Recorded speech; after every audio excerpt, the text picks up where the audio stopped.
අප සියලු දෙනාටම එක්ව නමස්කාර කිරීමට නොහැකුණත් පවුලක් වශයෙන් ශෞර්යදෘශ මාධ්‍ය ඔස්සේ සම්බන්ධ වන ඔබ සියලු දෙනාම අද දින දේවමය සඳහා පිළිගනු ලබනවා. අප අද දින දේවමය ආරම්භ කිරීමට ප්‍රථමයෙන් සියලු දෙනා ප්‍රදීප් අයියා සමග යාඥා කරමු. අප සියලු දෙනා ඉස්සනම යාඥා කරමු. ස්වර්ගයේ වැඩ සිටින අපේ බෝසත් ප්‍රේමකරන දෙවියන්වනි මේ මොහොත වහන්සේ යාඥා කළ ලබා දීමේ ස්තුතිවන්ත වෙනවා.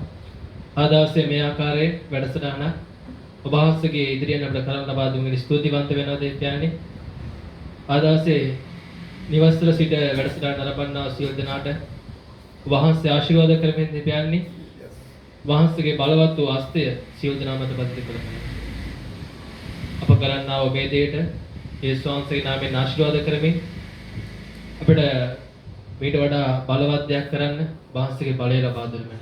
වැඩසටහන අවසන් දක්වා වහන්සේ අප සමග සිටීමේ ආශිර්වාද කරන ලෙස යේසුස් වහන්සේගේ නාමයෙන් හැදිනවා. ආමේන්. අපි නමස්කාර මෙහි ආරම්භ කිරීම සඳහා ගීත කීපයක් ගායනා කරමු. Hallelujah.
සුබ දැසනක් සහ සුබ සබත් දවසක් ප්‍රාර්ථනා කරනවා අපත් සමග එකතුව සිටින ඔබ සියලු දෙනාට. අපි අද දවසේ සබත් පාඩම වෙතට යොමු වෙනා අතරේදී අපි උන්වහන්සේගේ මඟ පෙන්වීම ඉල්ලලා මේ මොහොතේ උන්වහන්සේගේ දෑතට අපේ ජීවිත බාර කරමින් අපේ සිතුවිලි උන්වහන්සේගේ පාද පාවල තබමින් උන්වහන්සේට ආඥා කරමු. කරුණාවන්ත දයාබර දේව පියාණන් වහන්සේ ඔබ වහන්සේගේ නාමයට ස්තුතියත් ප්‍රශංසාවත් මහිමයත් වේවා. සුදු දේව පියාණනි මේ මොහොතේ ඔබ වහන්සේ අපේ ආඥාව අසන නිසා අපි ඔබ වහන්සේට ස්තුතිවන්ත වෙනවා. දේව පියාණනි ඔබ වහන්සේගේම මඟ පෙන්වීම අපට ලබා දෙමින් මේ වචනය තේරුම් ගන්නට තේරුම් කරන්නට ඔබ වහන්සේම මඟ පෙන්වනවා. දේව පියාණනි ආඥාන් වහන්සේ තුල ඒ ඔබ වහන්සේගේ අනුභවයේ ලද ලියවිල්ල තේරුම් ගන්නට අපිට බලය දෙන්න කියලා ඔබ වහන්සේගේම දෑතට අපේ ජීවිත බාර කරන්නේ. ඔබ වහන්සේ අපව බාර ගන්නා නිසා ස්තුති ප්‍රශංසා කරන්නේ. ගරුකාර යේසුස් වහන්සේගේ උතුම් වූ ප්‍රේමවන්ත වූ නාමයෙන්. ආමේන්. අපි මේ කාර්යය පුරාවට සමත් පාඩම තුල ඉගෙන ගන්න ශුද්ධ ලියවිලි අර්ථකථනය කරන්නේ කොහොමද කියන කාරණාව. පහුගිය සතියේ අපි පාඩමේදී කතා කළා. මේ සතියේ පාඩමේ අපි කතා කරන්න යනවා ශුද්ධ ලියවිල්ලෙන් පමණක්. එහෙම නැත්නම් සෝලා ස්ක්‍රිප්චුරා කියනවා මේ කාරණාවෙන්. බයිබලයේ පමණක්. එහෙම නැත්නම් මේ බයිබලය අපි කල්පනා කරොත් බයිබලයත් විශේෂයෙන්ම අපි ප්‍රොටෙස්ටන්ත වරුන් ගැන කතා කරන්නේ. බයිබලයත් ප්‍රොටෙස්ටන්ත වරුන් අතර තිබෙන්නේ බොහොම තද බල බැඳීමක්. මේ සෝලා ස්ක්‍රිප්චුරා කියන්නේ අපි කල්පනා කරොත් මාටින් ලූතර් ඒ ප්‍රතිශාස කරන වේදියාගේ ප්‍රතිශාස කරන්නේ පුරෝගාමියාගේ ඒ නිරන්තරයෙන් ඔහුගේ තේමා පාඨය බවට පත් වෙලා තිබුණ දෙයක්. ඔහු කතා කරන බයිබලය පමණක්. අපි බයිබලයෙන් විතරක් සියල්ල තේරුම් ගන්නා වූ අය. විශේෂයෙන්ම සෙවන්ත් ඩේ ඇඩ්වෙන්ටිස්ට් වරුන් විදිහට අපි විශ්වාස කරනවා අපි මේ වචනය තුල කොයිතරම් දුරට කිඳා බසින්න ඕනෑද කියන එක. අපිට මේ වචනේ තිබෙනා වූ මේ ශක්තිමත් භාවයේ වචනය අපේ ඇට මිදුළු පසාරු කරගෙන යන කාරණාව ගැන අපිට හෙබ්‍රෙව් 4 වෙනි පරිච්ඡේදයේ 12 වෙනි පදයේ කටපාඩම් පදයේ විදියට දීලා තියෙනවා. මක්නිසාද දෙවියන් වහන්සේගේ වචනේ ජීවමානය බලවත්ය කොයිම දෙමුහත් කඩුවකටත් වඩා තියුණු ප්‍රාණය හා ආත්මයද සංධිහා ඇට මිදුළුද වෙන් කරන තරමට කාවදින්නේය. සිතේ සිතුවිලිද අදහස්ද විමසන්නේය. මගේ සහෝදරය සහෝදරිය මහන්සේගේ බලවත් වූ වචනය ගැන අද අපි කතා කරන්නේ. මම ඔබට කිව්වා වගේ සෙවන්ත් ඩේ ඇඩ්වෙන්ටිස්ට් වරුන් විදිහට අපි විශ්වාස කරනවා බයිබලයේ සහ බයිබලයේ පමණක් අපේ ධර්මතාවය අපි සාකච්ඡා කරන සියලු කාරණාවන් වල මූල ධර්මය වෙන්නේ. එහෙම නැත්නම් මූලික අඩිතාලම අපි දකින්නේ ශුද්ධ ලියවිල්ල තුල. මොකද ශුද්ධ ලියවිල්ල හරහා විතරයි අපිට ඒ අධිකාරී බලය ලැබෙන්නේ. එහෙම නැත්නම් ඒ බලය ඒ දේව වචනේ දෙවියන් වහන්සේගේ ධර්මතාවයන් නිශ්චය කිරීමේ ඒවා විස්තර කිරීමේ අධිකාරී බලය තිබෙන්නේ ශුද්ධ ලියවිල්ලට පමණක් බව අපි විශ්වාස කරනවා. ඒ මත පමණක් මේ සියල්ල පිටා තිබෙන බව අපි විශ්වාස කරනවා. මේ ප්‍රොටෙස්ටන්ත වරුන් ක්‍රිස්තියානි වරුන් අපි අතර මේ බයිබලයත් එක්ක තිබෙන මේ බැඳීම බොහෝ වෙලාවට අපි දකිනවා. ඒ බැඳීම නිසා බොහෝ මිනිස්යන් මේ ක්‍රිස්තියානි මිනිස්යන්ට මේ ලංකාවේ අපි දකිනවා කතා කරනවා බයිබල් කාරයන් කියලා.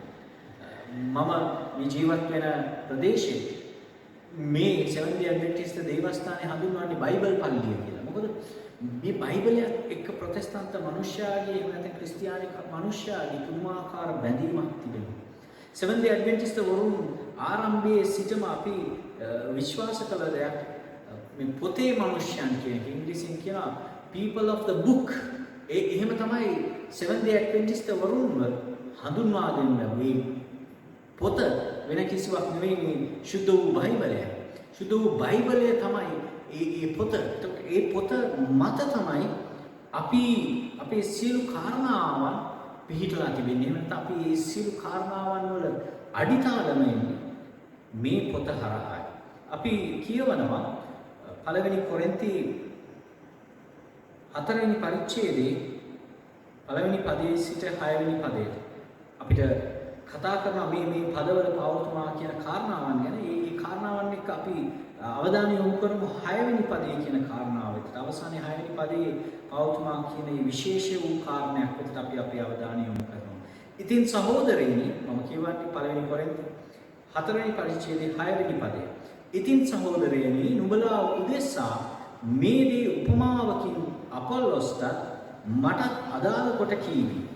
එසේ කරන්නේ ලියා තිබෙන දේ ඉක්මවා නොයන්ට නුඹලා අපෙන් ඉගෙන ගන්නා පිණිසත් නුඹලාගෙන් කවරෙක්වත් එක්කෙනෙකු උදෙසා අනිකෙකුට විරුද්ධව උඩඟු නොවන පිණිසත්. මගේ සහෝදර සහෝදරයෝ විශේෂ කාරණයක් මෙතන පෞතුමා අපිට කතා කරන විශේෂ කියමනක් අපිට මෙතන හම් වෙනවා. ලියා තිබෙන දේ නොඉක්මවා යන්ට. මගේ සහෝදර සහෝදරිය දේව වචනේ අපිට කියා තිබෙන දේෙන් එහාට යන්න අපිට පුළුවන් කමක් නැහැ. දේව වචනය අපිට අවශ්‍ය සියලු දේ පැහැදිලි කර දෙන්නා වූ අපේ මූලික ප්‍රභවය එහෙම නැත්නම් අපිට මේ සියල්ල තේරුම් කර දෙන්නා වූ එකම මාධ්‍ය දේව වචනේ විදිහට අපි පාවිච්චි කරද්දී මෙතන අපිට පෞල්තුමා කතා කරන ලියා තිබෙන දේ නොඉක්මවා මේ ලියා තිබෙන දේ ඉක්මවා යන්න අපිට බෑ. මෙතනින් එහාට අපිට කතා කරන්න පුළුවන් කමක් නැහැ. මේක අපේ ඇදහිල්ලට ඉතාමත් වැදගත් වෙන කාරණයක්. සවල් පාඩමේ අපි ප්‍රශ්නයක් අහනවා මේ කරුණ මේ ලියා තිබෙන දේ නොඉක්මවා එහෙම නැත්නම් ලියා තිබෙන දේ ඉක්මවා නොයා සිටිය යුතු බවයි මෙම කරුණ අපගේ ඇදහිල්ලට තරම් වැදගත් වෙන්නේ අය ප්‍රශ්නයක් අහනවා. ඇයි මේ ලියා තිබෙන දේ ඉක්මවා නොයන එක අපේ ඇදහිල්ලට වැදගත් වෙන්නේ? මොකද අපි වචනය විශ්වාස කරන මනුෂ්‍යයන් මේ වචනය තුල අදහන්නා වූ අය නම් එහෙනම් අපිට මෙතනින් එහාට යන්න බෑ. මෙතනින් අදහස් වෙන්නේ නැහැ මේ බයිබලය අපිට තේරුම් ගන්නට අවශ්‍ය වෙන පුරාවිද්‍යාව, ඒ වගේම මේ ඉතිහාසයේ කාරණා, මේ පසුබිම් ඒවා අපිට වැදගත් වෙනවා. අපි බොහෝ වෙලාවට දේව වචන ඉගෙන ගන්න මේ කාරණාවන් භාවිතා කරන බයිබලය අර්ථකථනය කරද්දී අපි මේ බයිබල් ඉතිහාසයේ මේ පසුබිම පුරාවිද්‍යාව හරහා හොයාගත්තා ගන්නා වූ සාධක ඊළඟට අපි බයිබල් අධ්‍යයනයේදී භාවිතා කරනා වූ බයිබල් අටුවාවන්, විශ්වකෝෂයන්, ශබ්දකෝෂයන් මේ කාරණාවන් හරහා අපි බයිබලයේ ඉගෙන ගන්නට අපි ඒවා අපි ඉගෙන ගැනීම සඳහා උපකරණ විදිහට අපි පාවිච්චි කරනවා. නමුත් මතක තියාගන්න මේ මොන උපකරණ තිබුණා මේ මොන දේ අපිට උපකාරයක් විදිහට තිබුණා බයිබලයේ තිබෙන ඒ මූලිකත්වය අපිට අයින් කරන්න බෑ.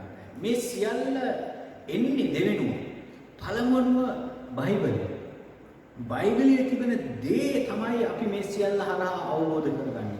ඒ බයිබලයේ තිබෙන දේ තුල තමයි මේ සියල්ල හරහා අපි දේව වචනය අදහන්නා වූ විශ්වාස කරන්නා වූ මනුෂ්‍යයන් විදිහට ගමන් කරන්නේ. මොකද මේ ලියවිල්ල තුල අපිට ඒ සැබෑ වූ ධර්මතාවයන් සියල්ල උන්වහන්සේ ලබා දී තිබෙනවා. මාටින් ලූතර් ඒ ප්‍රතිසංස්කරණයේ පුරෝගාමියාගේ වචනවල අපිට මේ විදිහට කතා කරනවා. පොළොවේ ඇති සියලු ලියවිලි හා ධර්මතාවයන් වල සත්‍ය වූ ගුරුවරයා වන්නේ ශුද්ධ වූ ලියවිල්ල පමණක් කියලා. අපි සහෝදර සහෝදරිය බයිබලය පමණයි අපිට ඉන්න එකම ගුරුවරයා. ඔබට මට සිටින එකම ගුරුවරයා මේ ශුද්ධ ලියවිල්ල. මේ ලියවිල්ල අපි හරියාකාරව අවබෝධ කරගන්නවා නම් මේ ලියවිල්ල තුළ අපි බොහෝ කාරණාවන් දකින්න යනවා. අපි මොහොතකට කියවමු. පළවෙනි සමාවෙන ක්‍රියාපොතේ 17 වෙනි පරිච්ඡේදයේ ක්‍රියාපොතේ 17 වෙනි පරිච්ඡේදයේ 10 වෙනි පදේ සහ 11 වෙනි පදේ. ක්‍රියාපොතේ 17 වෙනි පරිච්ඡේදයේ 10 වෙනි පදේ සහ 11 වෙනි පදේ. ඔහු තෙසලෝනිකෙහි අයවලුන්ට වඩා උතුම් වූ මක්නිසාද මම මේ 11 වෙනි පදේ කියවන්නේ. මක්නිසාද ඔහු මේ කාරණා මෙසේ දැයි දැනගන්නා පිණිස දවස් පතා ලියවිලි සොයමින් සිතේ මුළු කැමැත්තෙන් වචනය පිළිගත්තෝය. මගේ සහෝදර සහෝදරිය සබත් පාඩමේ අපෙන් ප්‍රශ්නයක් අහනවා. අප මෙහි කතා කරන ශුද්ධ ලියවිල්ලේ ප්‍රමුඛතාවය පිළිබඳව මේ පදමලින් අපි දැනුම් දෙන්නේ කෙසේද? අපි බොහෝ දේ උපකරණයට ගන්න පුළුවන්. අපි දේව වචන ඉගෙන ගන්න අපි සුභාරංචිය ප්‍රකාශ කරන සුභාරංචිය මොකක්ද කියලා අවබෝධ කරගන්න අපි බොහෝ දෙනෙක් බොහෝ දේ කතා කරන්න පුළුවන්. බොහෝ දේ කියන්න පුළුවන්.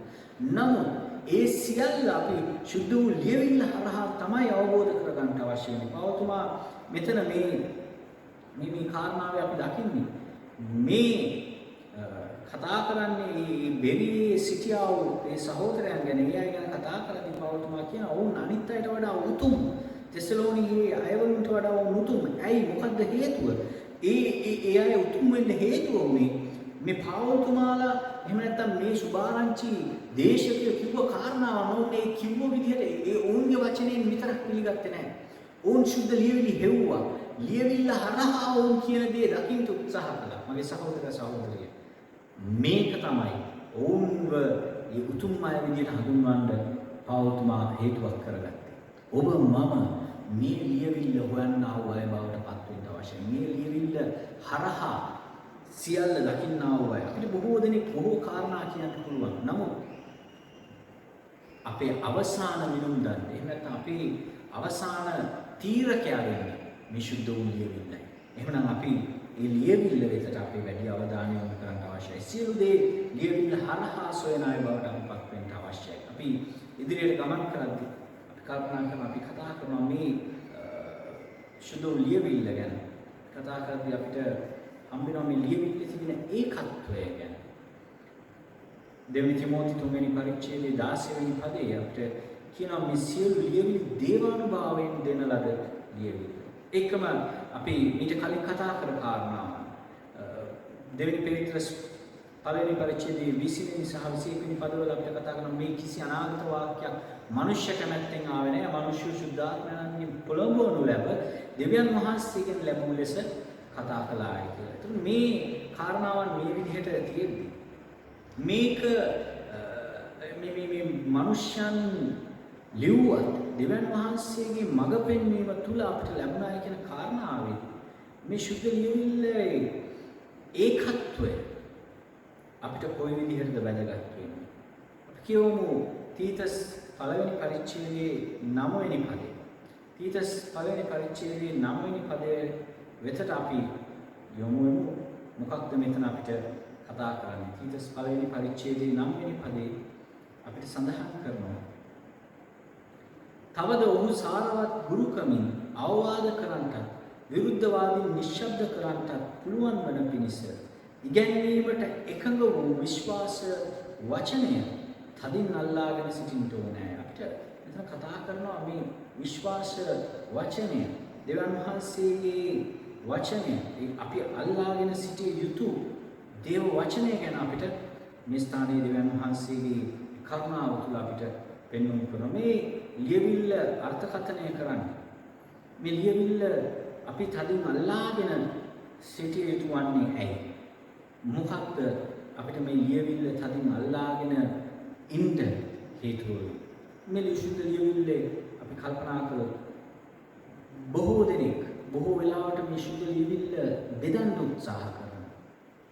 මේක අල්ලගන්න උත්සාහ කරන්නේ නැහැ. ඒ එකඟතාවයේ දකින්න උත්සාහ කරන්නේ නැහැ. මොකද බොහෝ වෙලාවට බොහෝ දෙනෙක් කල්පනා කරන කාරණයක් තමයි විශේෂයෙන් දැන් අද ක්‍රිස්තියානි මිනිස්සයා කල්පනා කරන දෙයක් මේ ගිවිසුම් දෙකක් අපිට තියෙනවා. පරණ ගිවිසුම අලුත් ගිවිසුම. ඒතර මේ ගිවිසුම් දෙකම එක හා සමානයි. එහෙම නැත්නම් වෙනස්ද? අපි දකිනවා අපි යොමු වුණොත් දෙවනි පේත්‍රස් 3 වෙනි පරිච්ඡේදයේ 16 වෙනි පදයේ ඔබ කියවුවොත් ඔබට දකින්න පුළුවන්. පේතුරුතුමා පවුල්තුමාගේ වචන උකුටමින් පවුල්තුමාගේ ලියවිලි ගැන කතා කරමින් මිනිස්යන්ට කතා කරනවා. ඒ අනුව අපිට පෙන්නනවා මේ අලුත් ගිවිසුම දෙවියන් වහන්සේගේ වචනේ බෙදා ගන්නට ඒ පදනමක් විදිහට එදා හිටපු අය ඒ ලියවිලි භාවිතා කරපු ආකාරය පේතුරුතුමා පවුල්තුමාගේ ලියවිලි තමන්ගේ වචනේ කතා කරන්න පදනමක් විදිහට භාවිතා කළා. ඒ දෙයම අපි දකිනවා අලුත් ගිවිසුමේදී පරණ ගිවිසුම භාවිතා කරන ආකාරය. මොකද මේ කාරණේ මේ විදිහට මම කතා කරන්න හේතුව බොහෝ මිනිස්යන් අද ක්‍රිස්තියානි මිනිස්යන් හිතන දෙයක් පරණ ගිවිසුම අපිට අවශ්‍ය නැහැ. පරණ ගිවිසුමේ කාරණා කුරුස අරගහලා දෙන පරණ ගිවිසුමේ කාරණා අපිට අදාළ නැහැ, අවශ්‍ය නැහැ. නමුත් මගේ සහෝදර සහෝදරිය එහෙමනම් අපෝස්තලවරුන් ශුද්ධ ලියවිල්ල විදිහට පරණ ගිවිසුම උපුටලා දක්වන්නේ නැහැ. යේසුස් වහන්සේ පරණ ගිවිසුම උපුටමින් කතා කරන්නේ නැහැ. යේසුස් වහන්සේගේ ජීවිතේ යේසුස් වහන්සේ බොහෝ අවස්ථාවන් වල පරණ ගිවිසුම වෙතට අවධානය යොමු කරමින් පරණ ගිවිසුම පෙන්눔 කරමින් කතා කළා. ඔබ රෝම පොතේ 3 වෙනි පරිච්ඡේදයේ 10 වෙනි පදයේ සිට 18 වෙනි පදයට ඒ පෞල්තුමාගේ වචන වලට යොමු වුණොත් ඔබ දකිනවා මේ ස්ථානයේ මේ පරණ ගිවිසුමින් මොන විදිහටද කාරණා උපුටාගෙන තිබෙන්නේ දේශනාකාරයාගේ පොතෙන් ගීතාවලියෙන් යෙසායාගේ ලියවිලි මේ ලියවිලි බොහෝම අලංකාරව උපුටා ගනිමින් ඔවුන් කතා කළා.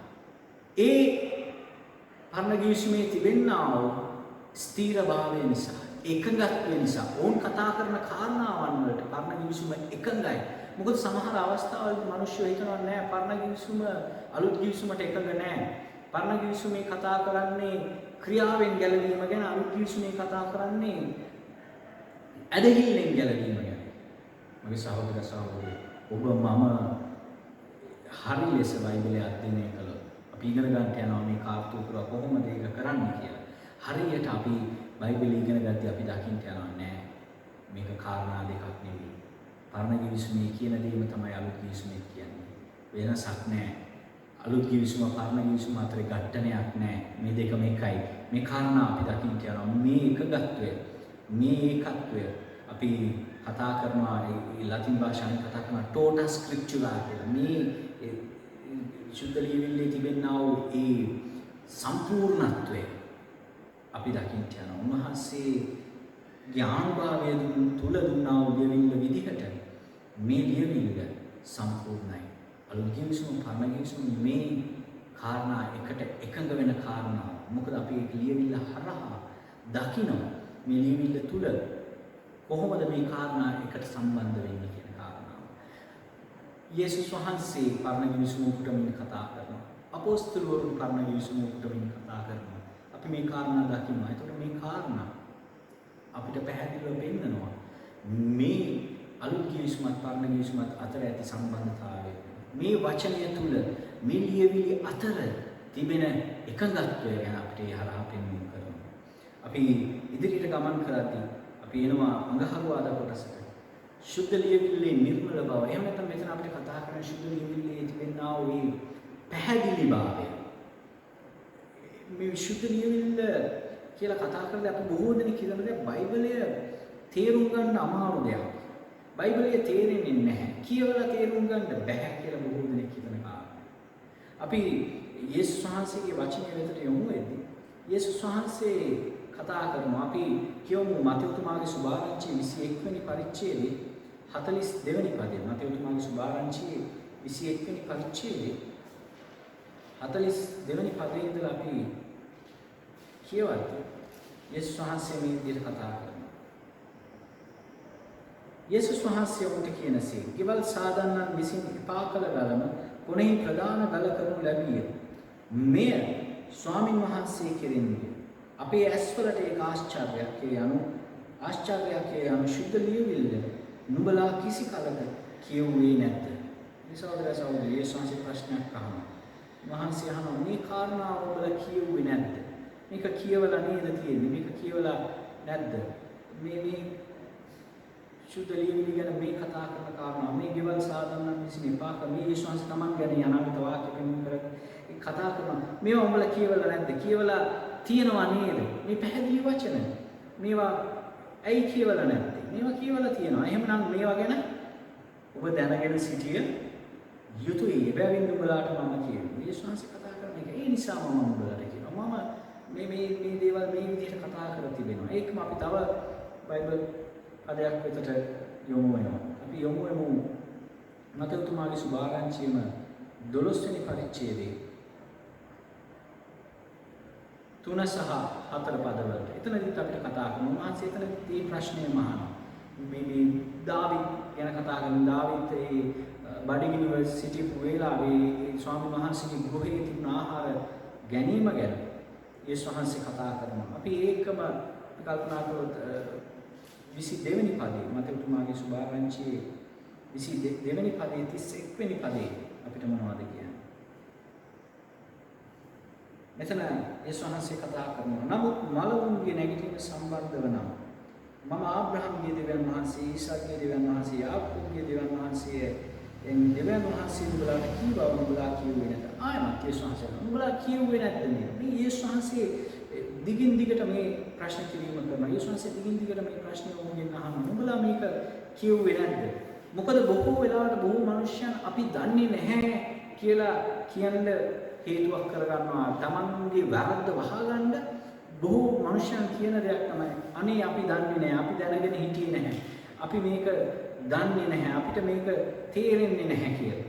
නමුත් මගේ සහෝදර සහෝදරයෝ මේ වචනේ අපිට මහන්සිය මේ කතා කරන කාරණාවන් තුළ මහන්සිය පෙන්නනවා බොහෝම ලස්සනට.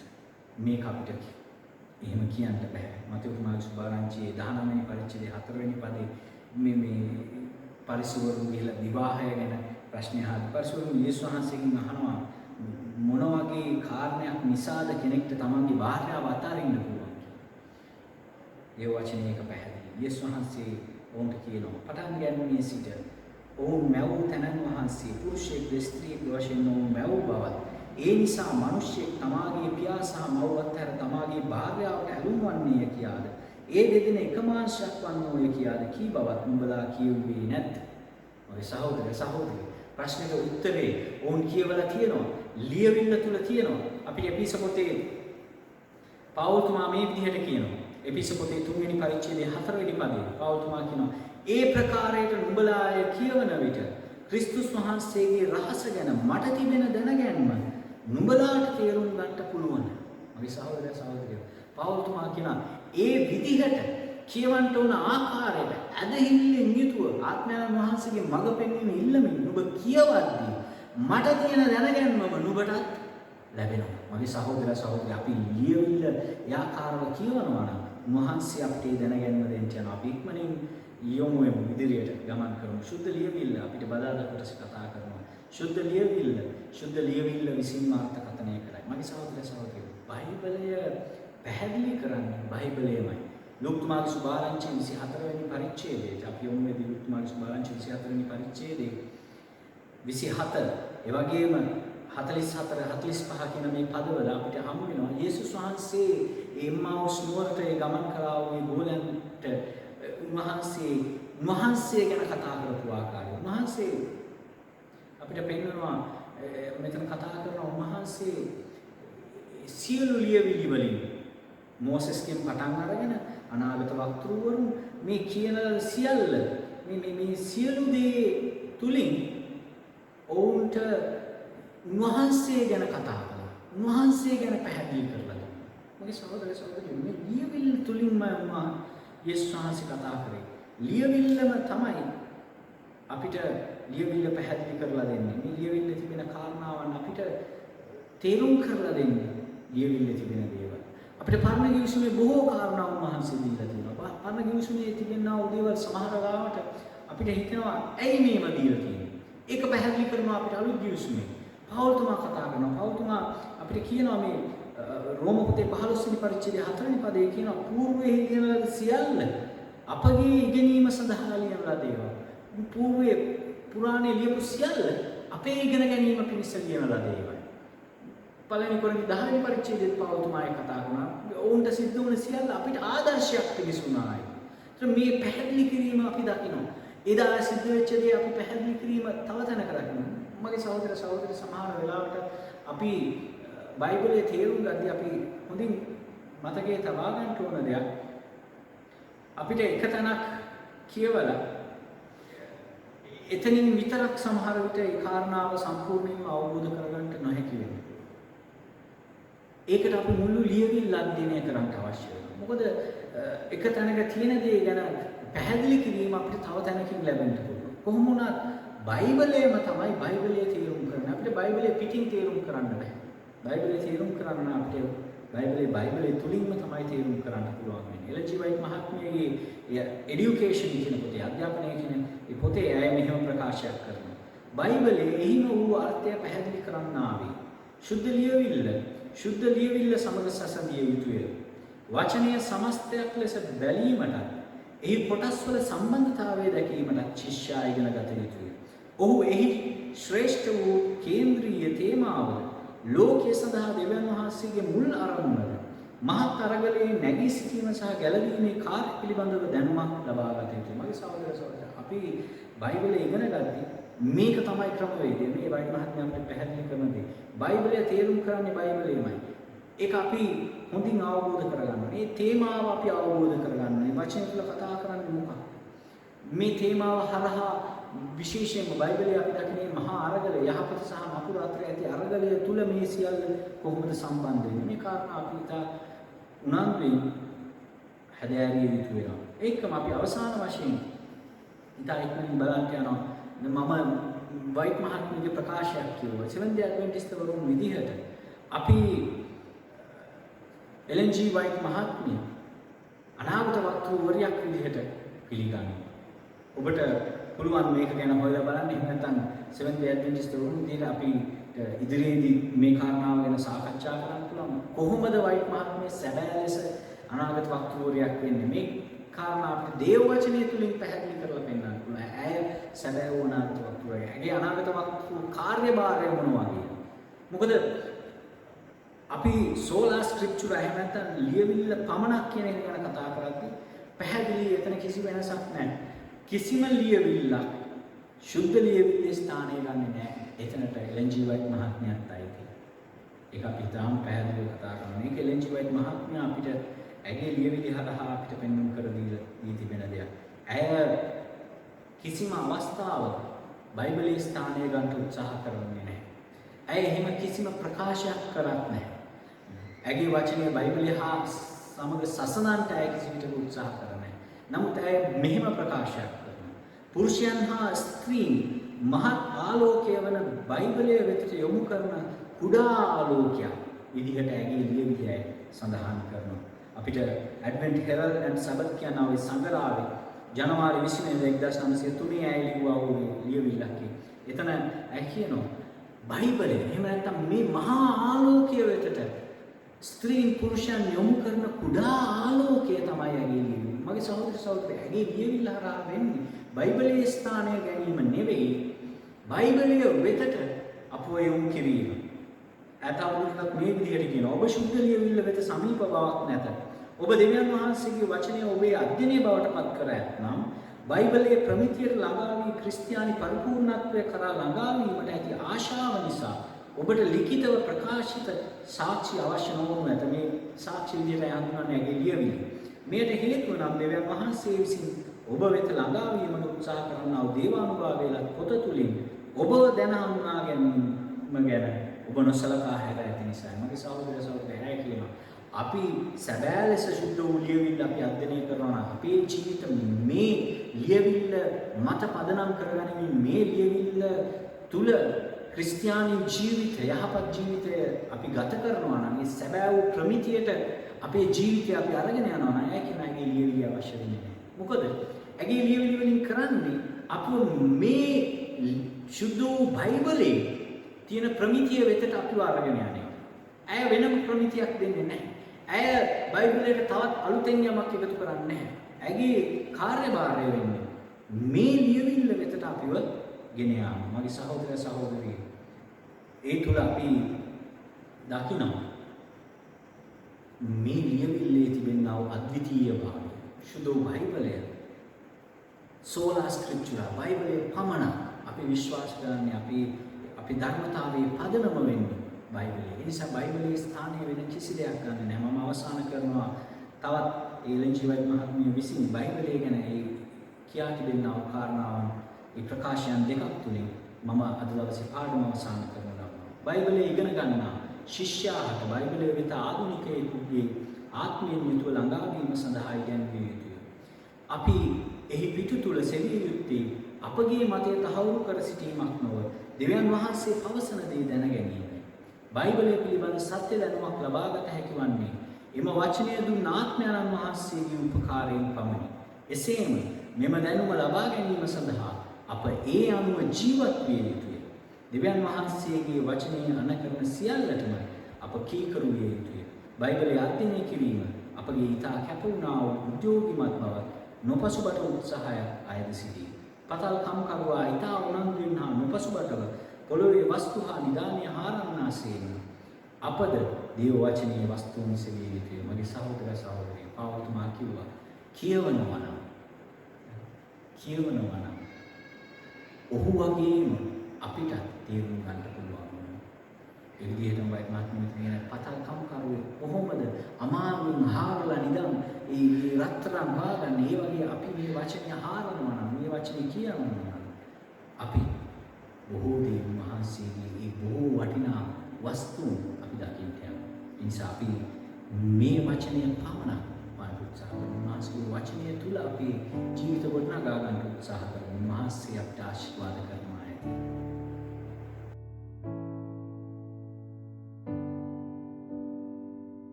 සුබ උදෑසනක් වේවා සියලු දෙනාටම. ක්‍රිස්තුස් වහන්සේගේ කරුණාව තුල මේ මොහොතේ ඔබ සියලු දෙනාම ඉතාමත් ආදරයෙන් පිළිගන්නවා, විශේෂයෙන්ම සමාජ මාධ්‍ය ඔස්සේ. මක් නිසාද අපි හැම කෙනෙකුටම අද දේවගැටතුමා සහ සමාජිකයන් සමග හෝ වැඩිහිටිය සහ සමාජිකයන් සමග එක් වෙන්න හැකියාව නොලැබුණා. ක්‍රිස්තුස් වහන්සේගේ කරුණාව නිසා මේ ආකාරයෙන් සමාජ මාධ්‍ය ඔස්සේ අද ඔබටත් මටත් මුණ ගැහෙන්න අවස්ථාව ලැබිලා තිබෙනවා. ඉතින්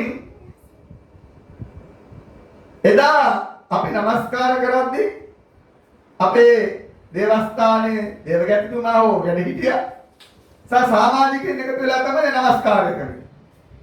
හැබැයි අද මේ මොහොතේ සජීවීව සම්බන්ධ වෙනවා අපේ දේවස්ථානයේ සමාජිකයන් විතරක් පමණක් නොවේ. අපේ දේවස්ථානයේ සමාජිකයන් විතරක් නෙමෙයි, ශ්‍රී ලංකාව තුළ සිටින සභාවල සමාජිකයන්, ඒ වගේම ලෝකුරා රටවල් වල සිටිනා වූ සමාජිකයන් විශේෂයෙන්ම මේ වැඩසටහනට සහභාගී වෙනවා.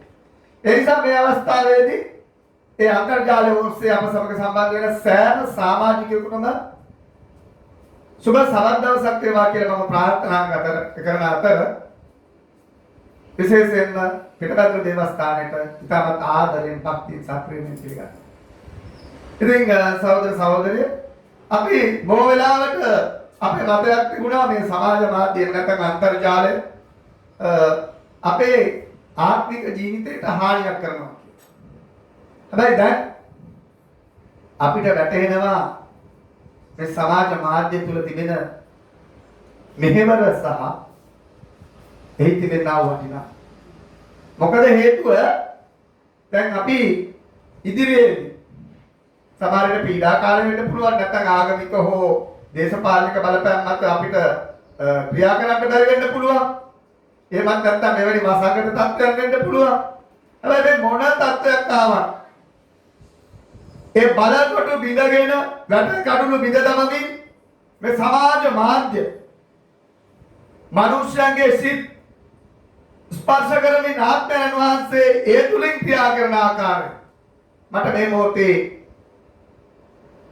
සිතින් මවා ගන්නට පුළුවන්කම තිබෙනවා. දැන් ඒක නිසා අද දවසේ මම ඔබත් එක්ක බෙදා ගන්නට යන්නේ මේ සම්බන්ධවම පණිවිඩය. ඒ තමයි මතකතුමාගේ සුභාරංචියේ 28 වෙනි පරිච්ඡේදයේ 19 සහ 20 වෙනි පද. ඒ කියනවා එබැවින් නුඹලා ගොස් සියලු ජාතීන් ගෝලයක් කරපල්ලා, පියාණන්ගේද පුත්‍රයන්ගේද සුදාත්මයන්ගේද නාමයට උන් බෞතිස්ම කරපල්ලා, මා විසින් අනකල සියල්ල පවත්වන්නට ඔවුන්ට උගන්වා පව්. මවද ලෝකාන්තිමේ දක්වා නුඹලා සමග සිටිනවා. ඊටමත් ගාම්භීර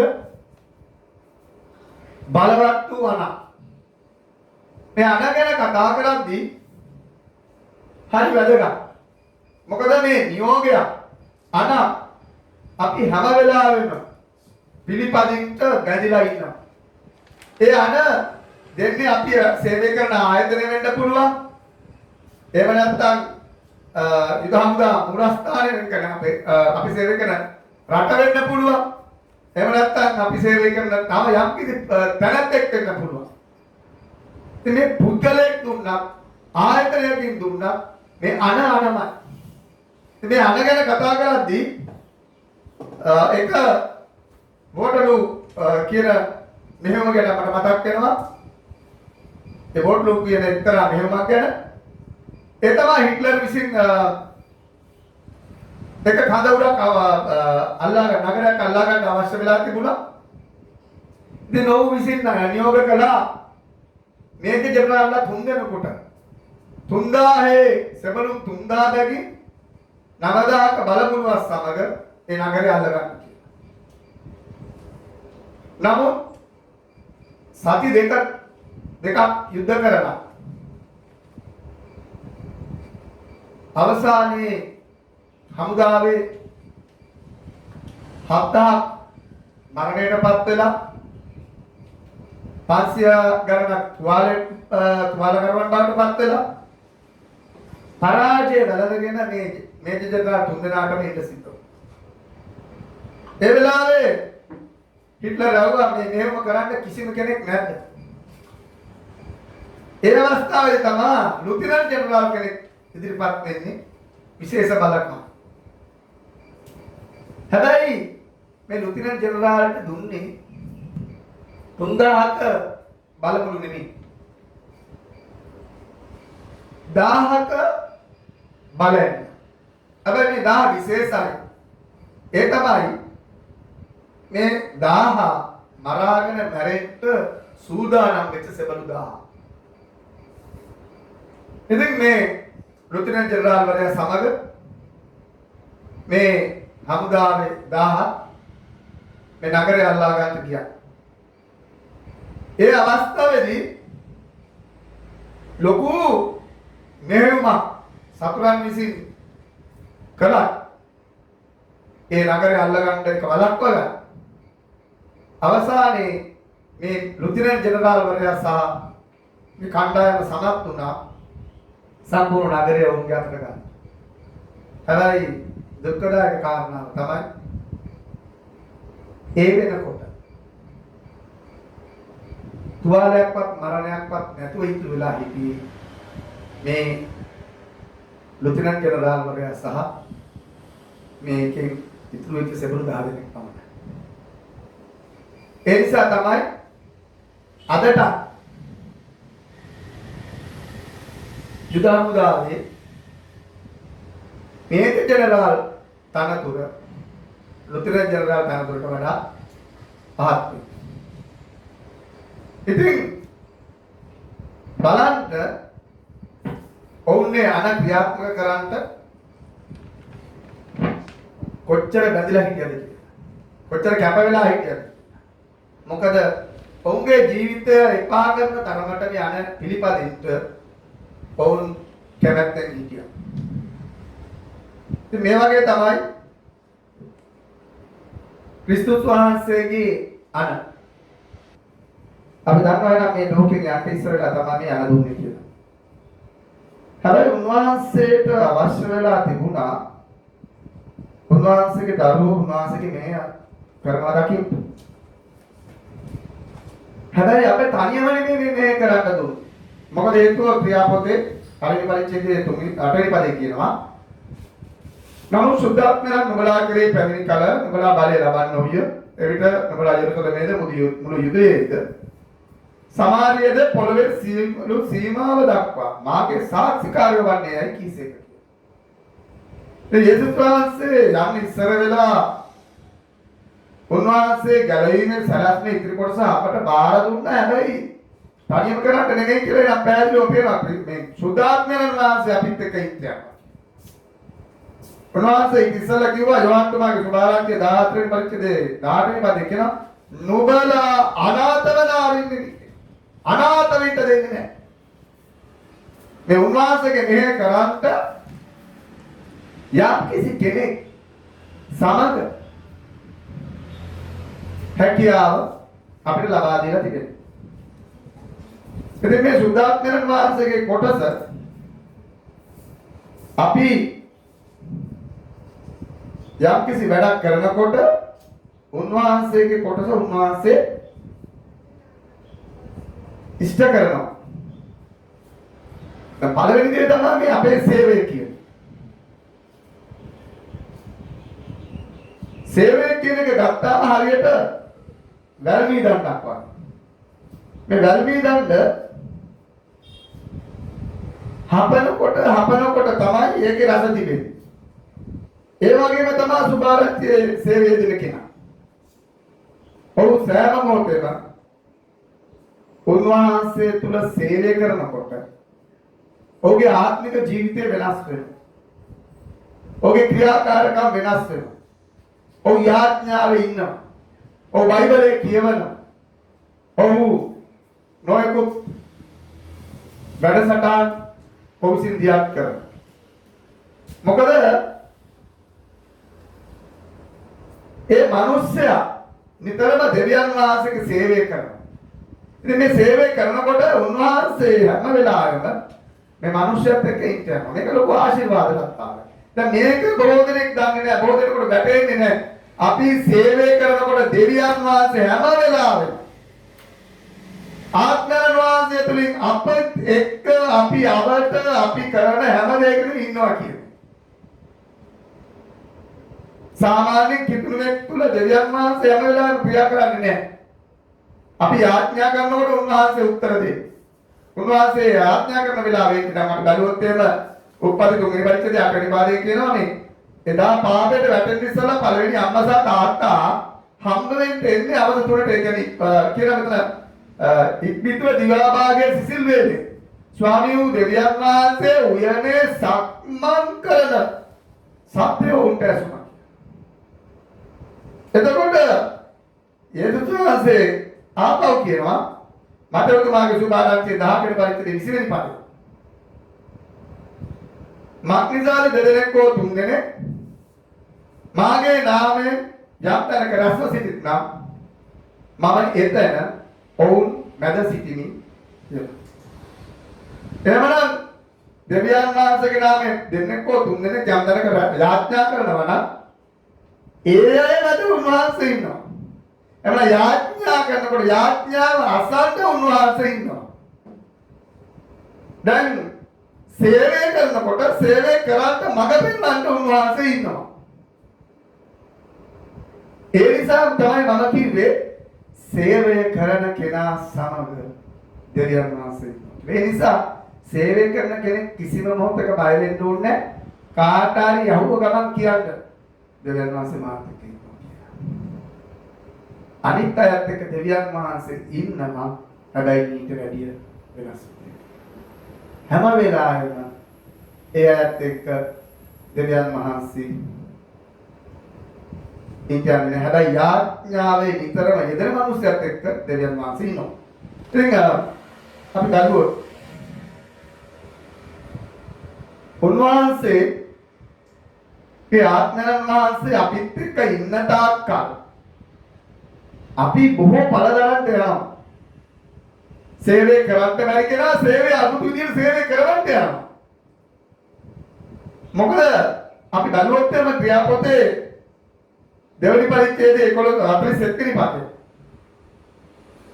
මේ උන්වහන්සේ අපිත් එක්ක සම්බන්ධ වුණාම තිබෙන වෙනස බලන්න. තනියම සේවය කරනකොට වඩා උන්වහන්සේත් එක්ක කරන සේවය. දැන් අපි හුඟක් වෙලාවට අපේ මතය අනුව අපි සේවය කරනවා.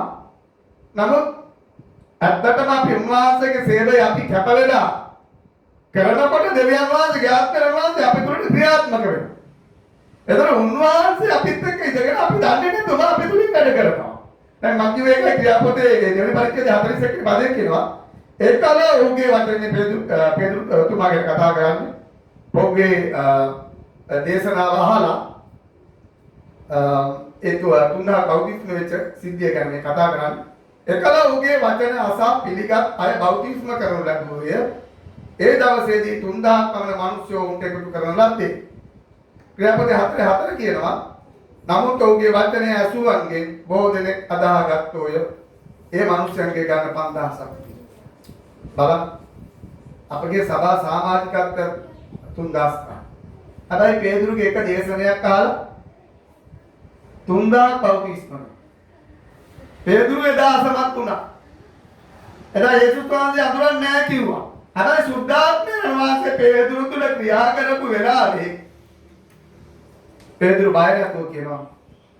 දෙවියන් වහන්සේ වඳුරනවා කියලා ඒ තරන්නේ ඔහුගේ ඵල දක්වනවා 3000. දෙවෙනි පාර 5000. ඉතින් මේ ආත්මයන් වහන්සේ අපිත් එක්ක ක්‍රියා කරනකොට බලන්න කොච්චර වේගයකින් අපිට වැඩ කරන්න පුළුවන්ද කියලා. උන්වහන්සේ අපිත් එක්ක ඉන්න ඕනේ. අපිත් එක්ක ඉන්න ඕනේ නම් අපි සේවය කරන්න. දැන් සාමාන්‍යයෙන් විදුලියෙන් ක්‍රියා කරන යන්ත්‍රයක් ගන්න. ඒ විදුලියෙන් ක්‍රියා කරන යන්ත්‍රය විදුලිය තිබුණොත් තමයි ක්‍රියා කරන්නේ. අපි ඒක විසන්ධි කරොත් ඒක ක්‍රියා කරන්නේ නැහැ. ඒක ඩීසල් වෙන්න පුළුවන්, පෙට්‍රල් වෙන්න පුළුවන්, ජලයෙන් වෙන්න පුළුවන්, එහෙම නැත්නම් සුළඟෙන් වෙන්න පුළුවන්. මේ මොන මාධ්‍ය කරනකොට වෙන ක්‍රියා කරා. ඒ මාධ්‍ය නැවතුනොත් එතනින් එහාට ක්‍රියා කිරීමක් නැහැ. ඒ වගේ සුද්ධාත්මයන් වහන්සේ තමයි අපි බල ගන්නවා. ඒ නිසා තමයි ක්‍රියා පරිපරිචිත වෙලි පද කියන්නේ. නමුත් සුද්ධාත්මයන් වහන්සේ නුඹලා කෙරෙහි පැමිණි කර නුඹලා බලය ලබන්න. බලය ලැබෙනවා. අපි බල ගන්නවා. ඉන්දියන වගේ, විදුලිය වගේ, ජලය වගේ බලය අපිට ලැබෙන්නේ නැහැ විදුලිය වගේ. අපි බලවත් ක්‍රියා කරන්නේ. බලය ලබන්න ඕනේ එවිට නුඹලා යෙරුසලමේදී මුළු යුදයේද මුළු සමාරියේද පොළවේ සියලු සීමා දක්වා මාගේ සාක්ෂාත්කාරය. දැන් ඔබ කල්පනා කරන්න ඔබට බලය ලැබෙන්නේ ආත්මයන් වහන්සේ කරනකොට නම් ඔබ බයිබලයේ කියුවට ඔබ යාඥා කරාට නිකරන ඔබට ආත්මයන් වහන්සේගේ බලය බලවත් ලෙස අවශ්‍ය නැහැ. අවශ්‍යන්නේ මොකටද? ඔබගේ දිනපතා ඔබගේ ආත්මික ගමනට ඊට පස්සේ සැපයුමට කැම බීම වෙන්න පුළුවන්. රෝග වසංගත වලින් ආරක්ෂා වෙලා ඉන්න ඉච්චද. ඒක සාමාන්‍ය ප්‍රමාණයට උඹට සුද්ධාත්මය වුණා. හැබැයි මතක තියාගන්න. දාඩිය දාන කෙනාට තමයි වැඩිම වතුර බොන්නේ. මහන්සි වෙන කෙනාට තමයි වැඩිපුර කන්නේ. එතකොට අපි සුද්ධාත්මයන් වහන්සේ අපි වැඩිපුර පාවිච්චි කරනවා නම් උන්වහන්සේ අපිට බලවත් ලෙස අවශ්‍ය වෙනවා. ඔබ තුලින් බලවත් ක්‍රියා කරනවා. ඔබ ගිහිල්ලා සුභාරංචියට ගිහිල්ලා රෝගියෙක් දැක්කම රෝගියට යාඥා කරනවා. සුද්ධාත්මයන් වහන්සේ ඔබ තුල ඉඳගෙන ඔබට සුව කිරීමේ දීමනාව ඔබට දෙන්න යනවා. මොකද නිතර පළවෙනි පාර සුව නොවෙන්න පුළුවන්. දෙවෙනි පාර තුන්වෙනි පාර යාඥා කරනකොට ඔබ දන්නේම නැහැ රෝගියා සුව වෙනවා. මට මතකයි මම අත්දැකීමක් මම ඔබත් එක්ක බෙදා ගන්න කැමතියි. මම එකපාරක් මෙහි තිබුණා මහේන්ද්‍රා වත්තේ කියලා.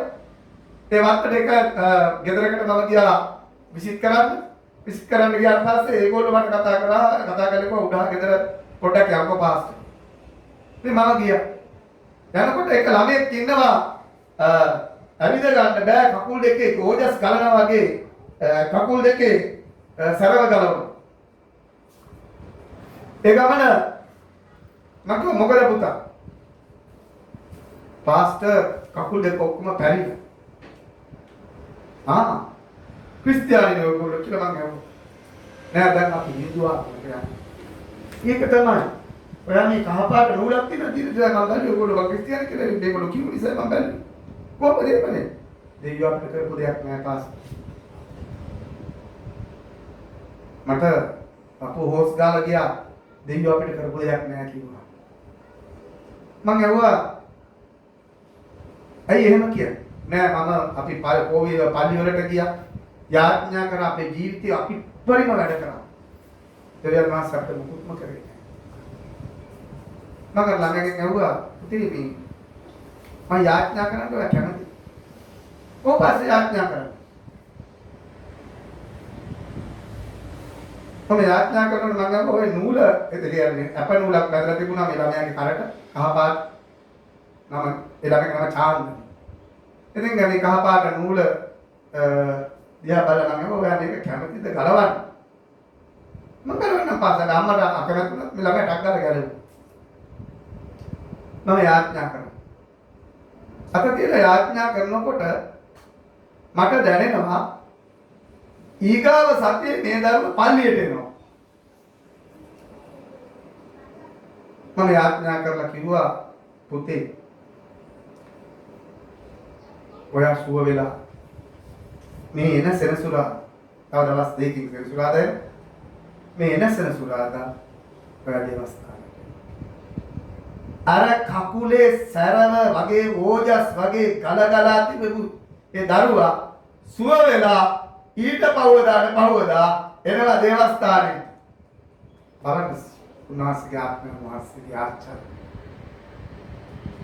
මොළදී අපතුලේ ආකාරයට ක්‍රියා කරන්නේ දෙවියන් වහන්සේ. හැබැයි සේවය කරනකොට ක්‍රමක්‍රමයෙන් බලවත් ක්‍රියා කරන්න උවමනා වෙනකොට ක්‍රමක්‍රමයෙන් උන්වහන්සේ අපිට ක්‍රියා කරනවා. මේ තමයි උන්වහන්සේගේ බලය. එන්නේ දෙවියන් වහන්සේ ඒ විතරක් නෙමෙයි. හරි වැදගත්. මොකද උන්වහන්සේ අපි ළඟ තියාගන්න නම් අපි සේවය කරන්න ඕනේ. දැන් ඒ සේවය කරන එකේ තිබෙන වැදගත්කම තියෙනවා මෙලොව සහ පරලොව. පරලොව කියන්නේ මරුණන් පස්සේ ලෝකෙට යනවා නේ ක්‍රිස්තුස් වහන්සේ එන එක ගැන මම කතා. ඒ තමයි මේ සේවය කරන කෙනාට ලැබෙන්න යන තාරකාව සම්බන්ධ. මේ බයිබල් කමෙන්ටරි 6 වෙනි පොතේ 1105 පිටුව මුද්‍රණය කළා තියෙන 1895. ඒක කියනවා ජීවනයේ ඔටුනු දීප්තිමත් හෝ දීප්තියෙන් අඩුව තිබෙනු ඇත. බොහෝ තාරකාවලින් බබලීම හෝ මණික්කල් කීපයකින් ආලෝකමත් වීම වනු ඇත. අපගේ ක්‍රියාදාමයට අනුකූලව එසේ ලබනු ඇත. ඊළඟට මේ Sign of the Times කියන පොතේ 1892 ජූනි මාස 6 වෙනිදා සංග්‍රහය කියනවා ස්වර්ගයේ ගැලවුණා වූ කිසිවෙකු අතර තාරකාවක් නොමැති ඔටුන්නක් නොවිය. ඔබ ඇතුළු වූවා ඔබ කරන කොටගෙන ඇතුළු වූ එක්කෙනෙක් හෝ තේජසේ මළු වෙදී දැකිය හැකියි. සහෝදරවරු මතක තියාගන්න ඕනේ එක දෙයක්. ඒ තමයි ඔබ බයිබලයේ කියුවට ඔබ යාඥා කරාට ඔබ ස්වර්ගයේදී ගැලවීමේ ඔටුන්න ලබන්න යන්නේ නැහැ. ඔබ එක්කෙනෙකුට හරි ඔබ ආත්මේ පරිදි දිලා තිබෙනවා. බහුතරයක් ඉන්නවා. හරි අපි යාඥා කරනවා අපි දෙවියන් වහන්සේ දසභාගය දානවා. අපි දෙවියන් වහන්සේ තුල ක්‍රියා කරනවා. ඒ නිසා අපිට ගැලවීම අනිවාර්යයි. හැබැයි මේ කොටේෂන් එක අනුව අපි හැම කෙනෙක්ම සේවය කළ යුතුයි. මොකද ඔබ තුල සුද්ධාත්මය තිබෙනවා නම් ඔබට සේවය නොකර ඉන්න හැකියාව. සුභාරංජි ගැන ඒ සුභාරංජි කතා කරන කෙනා ගැන යෙසායා 50 වෙනි පරිච්ඡේදයේ 7 සහ 8 වෙනි පදවල කියනවා සුභාරංජි ගෙනෙන්නා වූ සමාදානය ප්‍රකාශ කරන්නා වූ යහපත ගැන හොඳ ආරංචි ගෙනෙන්නා වූ ගැලවීම ප්‍රකාශ කරනවා. නොවේ දෙවියන් වහන්සේ රජකම් කරන සේකයි සියොන්ට කියන්නා වූ තනත්තන්ගේ පාද ඔබගෙන ලංකාවේ අන්න නුඹේ මුරකාරයාගේ හඬ ඔහු හඬ නගති ඔහු එක්ක ගී කියති මක්නිසාද ස්වාමීන් වහන්සේ සියොන් වෙතට හැරී එනවා ඔවුන් ඇසින්ම දකින්නවා.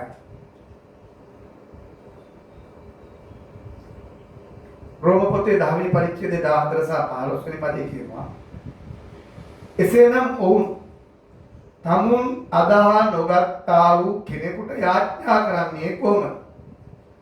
තමුන් නොඇසුවා වූ කෙනෙකු කෙරෙහි අදාගන්නේ කොහොමද? යවනු ලැබුවොත් මිස දේශනා කරන්නේ කොහොමද? මේ සම්බන්ධව යහපත් ආරංචි කෙරෙන්නා වූ තැනැත්තන්ගේ පාද කොපමණ අලංකාරද කියලා කියන්නේ.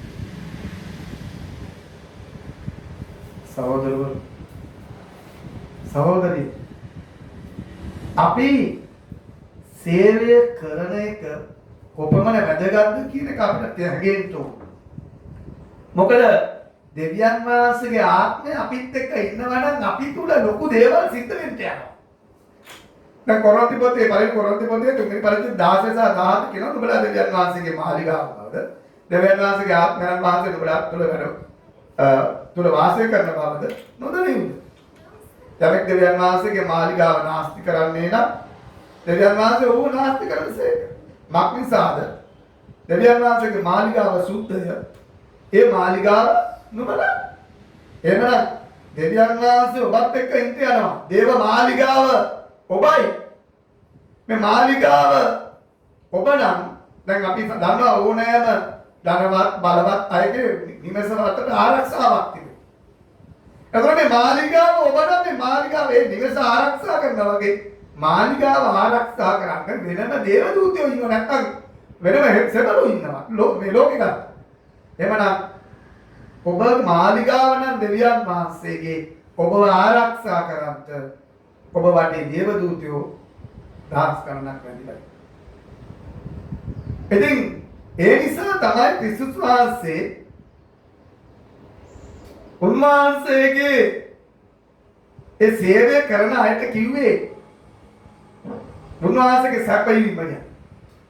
අපි බැලුවොත් මතෙව් සුභාරච්චියේ 10 වෙනි පරිච්ඡේදය 7 ඉඳලා 10 වෙනකම් නුඹලා යමින් ස්වර්ග රාජ්‍ය ලං වී තිබේ කියා දේශනා කරපල්ලා. රෝගීන් සුව කරපල්ලා, මලවුන් නැගිට්ටවපල්ලා, යක්ෂයා දුරු කරපල්ලා. නුඹලා නොමිලේ ලැබුවෝය, නොමිලේ දීපල්ලා. නුඹලාගේ පසුන් නිවල රන්වත්, රිදීවත්, පිත්තලවත් නොගනින්න. ගමනට මල්ලක්වත්, කබා දෙකක්වත්, වහන්වත්, සැරයටියවත් සපයා නොගනිලා මක් නිසාද වැඩ කරුවාට තමාගේ කුලිය ලැබෙන්න ඕනේ. ඔබ කුලිය ඉල්ලන්න ඕනේ නැහැ දෙවියන් වහන්සේ. ඔබට දෙවියන් වහන්සේ සපයන්න. ඔබට ඇඳුම් දෙවියන් වහන්සේ දෙන්න යනවා.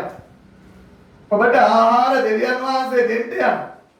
සාගත මොහොතදී අනිත් මිනිසුන්ට කන්න නැති වෙන්න තියෙද්දි කන්න නැතුව ඉද්දී ඔබ තුලින් මිනිසුන්ට දෙන්න යන ඔබගේ ආහාර ඉදිරියට යනවා. ඔබට ඇඳුම් පළඳුම් මුතුරන්ට යනවා. ඔබ බොහෝ දේ ලබන්න යනවා. එක කතාවක් තිබෙනවා බාලක ජෝන් කේරි ගැන. එතකොට සභාව මේ ජෝන් කේරි එයාගේ මූලස්ථානයේ ඉඳලා සතපු 80ක් ඈතින් ඉන්නේ. මේ ජෝන් කේරිට මූලස්ථානයේ සභාපතිතුමා එන්න කියලා පණිවිඩයක් ඇහුවට පස්සේ ජෝන් කේරිතුමා මූලස්ථානයට යනවා. යන වෙලාවේ සභාපතිතුමා කතා කරලා කියනවා කේරි ඒ කාලේ සභාපතිතුමා මේ හෙඩට කියමු. කේරි ඔයාට දැන් අප්‍රිකාවට යන්න තියෙනවා. මොකද දැන් නැවක් පිටත් වෙන්න ලෑස්ති. ජෝන් කේරිට වියමලක් තුනක් මොකද හේතුව? උට උගේ බිරිඳ හිටියේ නැහැ. උට දරුවෝ තුන් දෙනෙක් හිටියේ. ඒ දරුවෝ තුන් දෙනා දාලා උට යන්න බෑ. ඌ පණිවිඩයක්වත් දීලා නැහැ දරුවන්ට. ආපහු ගිහිල්ලා එන්න සතකුන් 108ක් ගත කරන්න. යන්නයි එන්නයි. ඉතින් අත්‍තරම දැන් මේ නැවත සුළු මොහොතකින් විනාඩි කිහිපයකින් පිටත් වෙන්න තිබෙන්නේ. ඒකන ජෝන් කෙරි කිව්වා මම කොහමද යන්නේ? මගේ දරුවෝ දන්නේවත් දන්නේ නැහැ. අනේ කේරි ඔයා දැන් පරක් වුණොත් ආපහු අප්‍රිකාවට යන නැවක් තියෙන්නේ සති 4කට පස්සේ. එතකොට එතන අපිට මුකුත් කරගන්න බැහැ. ජෝන් කේරි දෙපාරක් කල්පනා කරන්නේ මගේ දෙවියන් වහන්සේ මම නමස්කාර කරන දෙවියන් වහන්සේ මගේ දරුවෝ ආරක්ෂා කරා කියලා. ඔව් කිසිම කතාවක් නැතුව උනවට කියලා. ඔව් සතියකට නෙමෙයි කිව්වේ. අවුරුදු දෙකකට පස්සේ කේරි එනවා ගෙදරට. නම් කේරිට පොඩි දුකක් සහ ලැජ්ජාවක් තියෙන දරුවන්ට මූණ දෙන්න. හැබැයි ඇවිල්ලා අස්ව කරත්තෙන් කේලි බහිනවා තමයි. දරුවෝ ටික දුවගෙන ආව තාත්තේ කියා. දරුවෝගේ මූණ ඉබල තාත්තාට ඇස් කඳු කඳුනික ඔක්කේ මට කියන්න බැරුණා සමහර. නෑ තාත්තේ. එහෙම කියන්නේ. අපි මිනිස්සු බලාගත්තා. අපිට අවට අය කෑම බීම දුන්නා, සල්ලි දුන්නා, අපිට අධ්‍යාපනය කරගන්න උදව් කරා. අපිට කිසිම ප්‍රශ්නයක් තිබුණේ නැහැ. අපිට තිබුණේ තාත්තා නැති අඩුව විතරක්, වෙන කිසිම දෙයක් අපිට තිබුණේ නැහැ. බලන්න. සහෝදර සහෝදරියෝ. ස්වාමීන් වහන්සේ කොපමණ අලංකාර ලෙස සපයනවද? ලේතරක් නෙමෙයි තව සාක්ෂියක්. දරුවන්ගේ අතේ ඩොලර් 200ක් ඉතුරු වෙනවා. 7-5 කේලි යනකොට අතේ තිබුණේ නැහැ. හැබැයි එනකොට දරුවන්ගේ අතේ ඩොලර් 200ක් ඉතුරු වෙනවා. මේ තමයි උන්වහන්සේගේ සැපය. උන්වහන්සේ කියනවා උන්වහන්සේගේ ප්‍රේමවන්ත දාසයා කොපමණ භාග්‍යයක් ලබන්න යනවද? ඒ තමයි උන්වහන්සේගේ පැමිණ උන්වහන්සේ දෙවියන් වහන්සේට ඇස් දෙකෙන් දකින්න යනවා. ඉතින් අපි බැලුවොත් මේ නිදරව පොතේ 3 වෙනි පරිච්ඡේදය 20 කියනවා මම දොර ළඟ සිට තට්ටු කරමි යමෙක් මගේ හඬ අසා දොර ඇරියෝ ඔහු වෙතට ඇතුල් ඔහු සමග කෑම කන්නේ ඔහුද මා සමග කන්නේද බලන්න උන්වහන්සේ අපි තුල ඉන්නවනම් අපේ දොර ඇරලා උන්වහන්සේට ඉඩ දෙනවනම් උන්වහන්සේ අපිත් එක්ක ඉන්නවා අපිත් එක්ක කෑම කනවා උන්වහන්සේ ඉන්න තැන කිසිම අඩුපාඩුවක් අපේ ජීවිතේ නැහැ. මම අර ඔබත් එක්ක බෙදාගත්තේ එවන මේ සේවය කිරීම කොපමණ වාග්යක් කොපමණ ආශිර්වාදකමක් ගැළවීම ලබන්න අපි සේවය කරන්න ඕනේ කියන එක. ඒ වගේම දෙවියන් වහන්සේ සේවය කරන කෙනාට කොහොමද සපයන්නේ කියන එක මම ඔබට කියන්න කළා. දැන් ප්‍රශ්නේ තියෙන්නේ මේ සේවයට යන්න කොහොමද? සමහරුන්ට කතා කරන්න බෑ. ගියක් ගාවට ගිහින්. මතකයි එක සහෝදරිය සේවයට යන්න කියලා කිව්වම පාස්ටර් අනේ මගේ කකුල් දෙක බින්දලා. හැබැයි මම ඊට පස්සේ ඔව් සිස්ටර් මොනවද වැඩ කරන්න පුළුවන්? මම කිව්වා මට රෝගීන්ට යාඥා කරන්න. මම කොහේ යන්න? රෝගීන් සමග යාඥා. අද බලවත් වූ දාසියක් රෝගීන් උදෙසා යාඥා. හැබැයි පණිවිඩය මිනිස්සු අතරට ගිහිල්ලා මිනිස්සු සුව වෙලා මිනිස්සු සුභාරච්චි ආන. හැබැයි මම ඒ සහෝදරියට කිව්වා නම් වැරදි එදා ඔයා ඩෝට් ඩෝයි වැඩි සෙමිනාර් දොරක් පාස් ආයන්න කියලා. එතකොට ඒ නිසා තමයි පාවුල්තුමා මේ සභාව ශරීරයක් විදිහට සමාන. මොකක්ද? ඇස, කන, නාසය, දිව, අත, කකුල බලන්න. දැන් ඇස් දෙකට පේනවා ඒකට දැනෙන්නේ නැහැ. ගඳ සුවඳ දැනෙන්නේ නැහැ. නාසයට සුවඳ දැනෙනවා හැබැයි පේන්නේ නැහැ. කටට හපන්න පුළුවන් හැබැයි දිවට රස දැනෙනවා වෙන මොකුත් කරන්න බෑ. අතට ස්පර්ශ කරන්න පුළුවන් අල්ල ගන්න පුළුවන් හැබැයි කටට දිවට අල්ලන්න බෑ මොකුත්. හරි වෙනස්. එක එක්කෙනාට සම්පූර්ණයෙන් වෙනස්. මේ පොළොවේ ස්වභාවයේ සිටින අයත් මේ වගේ. ඔවුන් හැම කෙනෙක්ම සම්පූර්ණයෙන් වෙනස්. දැන් බලන්න. මම ගාව තියෙනවා අවුරුදු 12ක් গিitar එකක්. මේ গিitar එක ගහන්න මම අවුරුදු 12ක් තිස්සේ මොකද කරන්නේ උත්සාහ කරනවා. හැබැයි තාම গিitar එක මම ගහගත්තා. මම දන්න විදිහට ගහන්න ආවොත් ඉතින් ගෙදර කට්ටිය මොකද කරන්නේ? අනේ තාත්තෝ ඔබ මොකද නෝනට ඔලු එකක් කොහමද දෙනවා? ළමයින්ට ඇඟපතර ඉදෙන්න ගන්නවා. මම গিitar එක ගහන සතුටු. මේ තමයි ස්වභාවය. හැබැයි මට තව කෙනෙකුට පණිවිඩය කියන්න පුළුවන්. එතකොට හැබැයි গিitar ගන්න කෙනෙක් ඉන්නවා. ඔහු গিitar එක ගන්නකොට හරි ලස්සනයි. ඔහු ප්‍රශංසා කරන්න පුළුවන් ඔහුට. ඔහු গিitar එක අරගෙන ගීතිකාවක් කියනකොට අපේ හදවත ආත්මය දන්නේම නැතුව දෙවියන් වහන්සේට ප්‍රශංසා කරනවා. බලන්න. හැබැයි গিitar එකක් ගන්න පුළුවන්. සුභාරංචි කියන්න පුළුවන් මටත් වඩා තව කෙනෙක් ඉන්නවා. ඔවුන්ට පුළුවන් මුදල් වලින් උපකාර කරන්න. තව කෙනෙකුට පුළුවන් දුර්වල මිනිස්සුන් ශක්තිමත් කරන්න. මොකද මේ සේවය කරනවා කියන එක ආත්ම ගේනවා විතරක් නෙමෙයි. පණිවිඩය කියනවා, ආත්මය ගේනවා, ආත්මය ආරක්ෂා කරනවා. පණිවිඩය කියන්නේ වෙන කෙනෙක්, ආත්මය ගේන්නේ වෙන කෙනෙක්, ආරක්ෂා කරන්නේ වෙන කෙනෙක්. මේ දෙක තුනම ලැබෙන කෙනා භාග්‍යවත්. තමයි සමහරුන්ට ඒක නෑ. සමහරුන්ට එකක් හෝ දෙකක් තිබෙන්නේ. ඒක නිසා දැන් බලන්න අද සමාජ මාධ්‍ය ගැන. ඒක සමාජ මාධ්‍ය දැන් දන්න කට්ටියට මොනවද මේ සමාජ මාධ්‍ය පාවිච්චි කරන්නේ? Facebook එකේ කණ්ඩායමක් හදා ගන්න පුළුවන්. ඊගාවට ඉමෝ එකේ කණ්ඩායමක් හදා ගන්න පුළුවන්. WhatsApp වලින් කණ්ඩායමක් හදා ගන්න පුළුවන්. ෆෝන් එකේ කොන්ෆරන්ස් කෝල් වලින් කණ්ඩායමක් හදා ගන්න පුළුවන්. තව කෙනෙකුට වෛද්‍ය විසනාරි සේවය කරන්න පුළුවන්. ඉස්සරෝම අපි බලන්න අපිට මොකක්ද පුළුවන්? පුළුවන් කියන එකෙන් අපි පටන් ගන්න උත්සාහ කරන්න. පළවෙනි පාර වල දෙන්න පුළුවන් උත්සාහ කරන්න. දෙවෙනි පාර වල දෙන්න පුළුවන් උත්සාහ කරන්න. තුන්වෙනි පාරට දෙන්න උත්සාහ කරන්න. අතහරින්න එපා. යම් දවසක ඔබ සාර්ථක දේව සේවකෙක් සුභාරාජ්‍ය සේවකෙක් වෙන්න.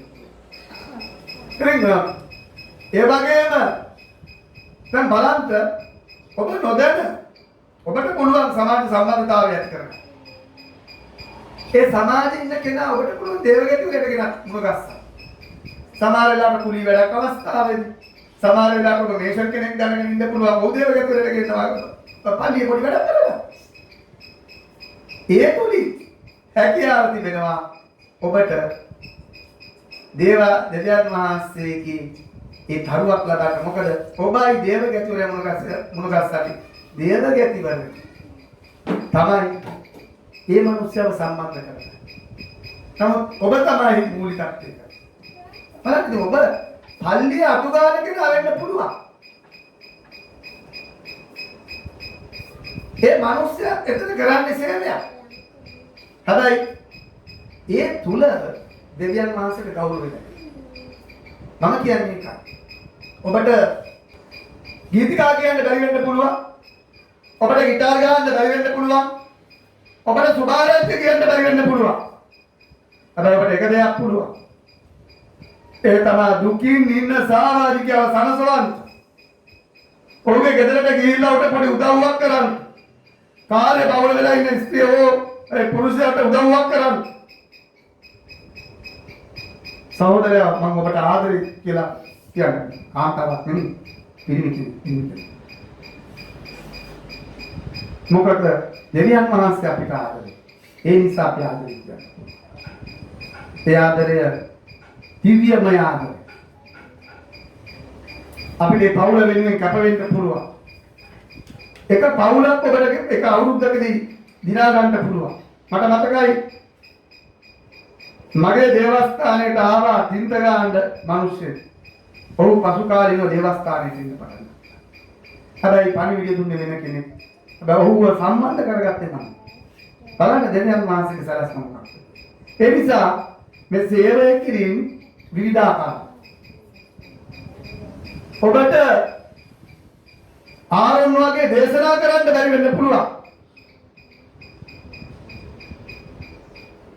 අධ්‍යක උත්සලා යාඥා කරන්න බැරි වෙන්න පුළුවන්. හැබැයි ඔබට අත්පුඩි ගහන්න පුළුවන්කම නැහැ.